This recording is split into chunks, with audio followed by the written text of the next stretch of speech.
সুকুমার রায়ের কবিতা জীবনের হিসাব। বিদ্যে বোঝাই বাবু মশাই চড়ি শখের বোটে, মাঝিরে কন বলতে পারিস সূর্যি কেন ওঠে, চাঁদটা কেন বারে কমে, জোয়ার কেন আসে।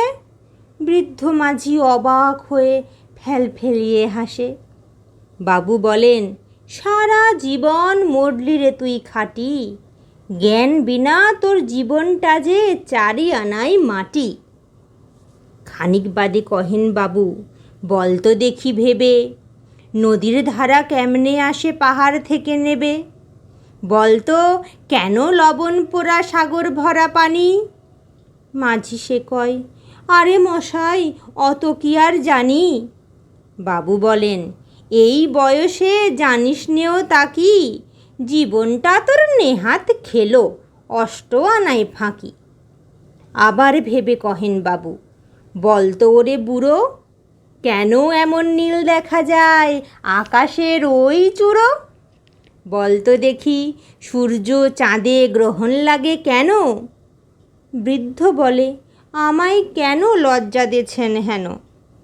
বাবু বলেন, বলবো কি আর বলবো তোরে কি তা, দেখছি এখন জীবনটা তোর 12 আনায় বৃথা।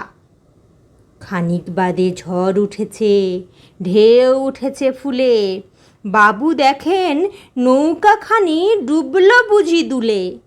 মাঝিরে কন, এ কি আপদ ওরে ও ভাই মাঝি, ডুবলো নাকি নৌকা এবার মরবো নাকি আজি। মাঝি শুধায়, সাঁতার জানো। মাথা নাড়েন বাবু। মূর্খ মাঝি বলে, মশাই এখন কেন কাবু, বাঁচলে শেষে আমার কথা হিসেব করো পিছে, তোমার দেখি জীবনখানা 16 আনায় মিছে। ধন্যবাদ।